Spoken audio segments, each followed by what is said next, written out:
Oke, sebelumnya perkenalkan nama saya Alvinza Riza Faranika, dan di sini saya bakalan ngebahas topik tentang desain arsitektur cloud. Kenapa kita harus memisah server aplikasi, database, dan file dengan studi kasus AWS. Oke, jadi kita langsung aja. Tapi sebelum itu kita bakalan ngebahas tentang apa itu cloud service.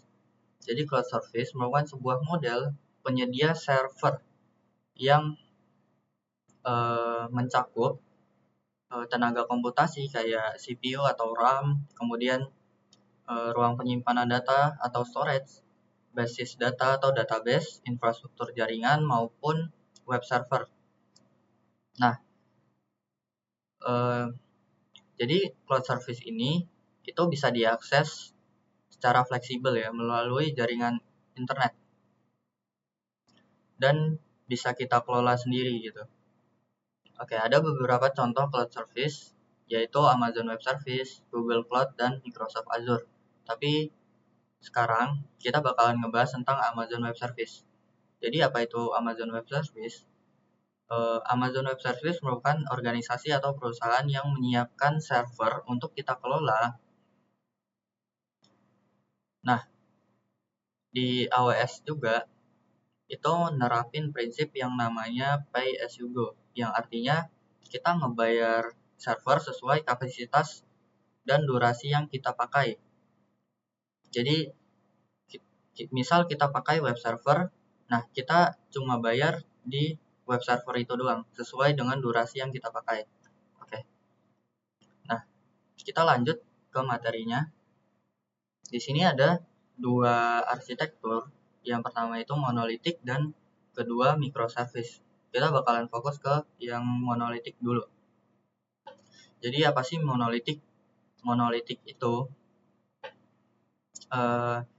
server yang dimana semua layanannya itu jalan di server ini. Misal kita punya aplikasi nih, dan di dalam aplikasi ini ada front end, ada back end, ada database, dan ada file storage. Nah, di server ini itu bakalan ngejalanin semuanya secara bersamaan gitu ya. Tentu banyak kekurangan di arsitektur ini ya. Nah, kekurangannya itu apa aja? Ketika kita semisal ada layanan yang mati gitu ya. Layanan yang mati otomatis semua layanan yang ada di dalam server itu bakalan mati. Nah, dan semisal kita punya gangguan nih, kayak RAM penuh atau OS crash atau bahkan mati lampu gitu ya. Ya server itu langsung mati total. Kita nggak bisa ngejalanin satupun. Nah, kalau udah ketika server itu udah mati, itu bakalan susah buat ngecek apa yang nyebabin si server itu mati. Karena kita harus ngecek setiap layanannya. Kemudian ada kasus lagi di mana ketika storage penuh, itu si server bisa hang. Nah, yang ketiga itu lumayan sulit buat ngelakuin scaling. Karena kan di server ini semua itu jalan secara bersamaan ya. Ketika kita mau scaling sesuatu, itu CPU sama RAM-nya itu kan dipakai secara berebutan. Nah, agak susah buat kita buat scaling. Misal kita mau scaling database gitu, itu agak susah. Kemudian ada yang namanya microservice architecture. Jadi ini merupakan solusi untuk si monolithic arsitektur tadi ya. Jadi setiap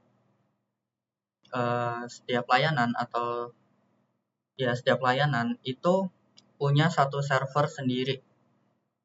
Nah, jadi ketika kita punya layanan kayak front end, back end, kemudian database atau file storage, itu dia punya satu server yang beda-beda.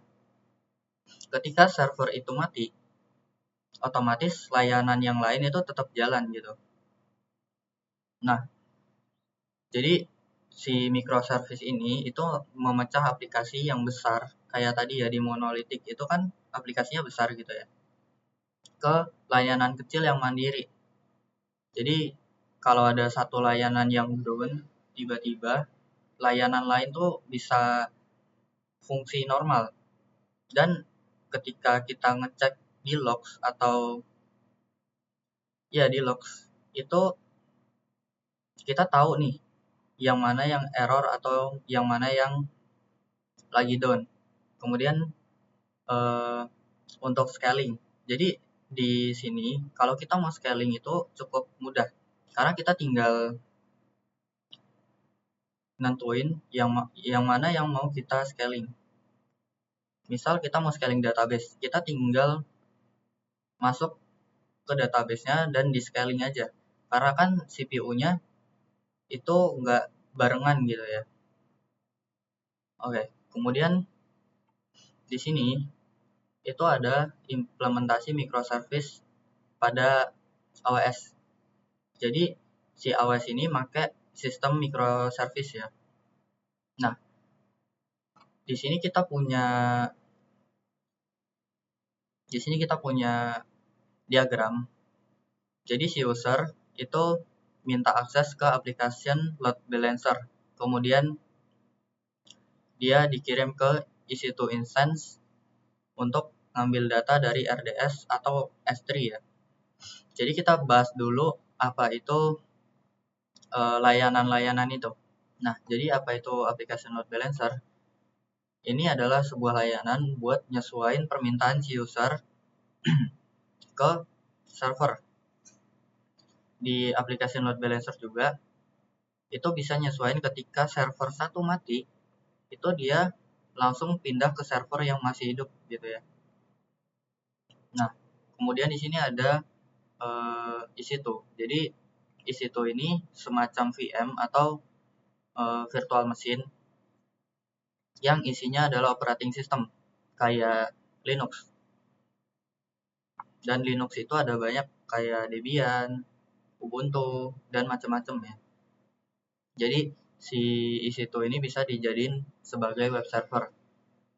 Kemudian ada RDS atau database. Jadi kita menyimpan database itu ke RDS ini ya. Dan di Amazon RDS ini itu bisa pakai MySQL, PostgreSQL, dan lain-lain. Kemudian yang terakhir itu S3. Nah, di S3 ini itu tempat buat kita nyimpan file.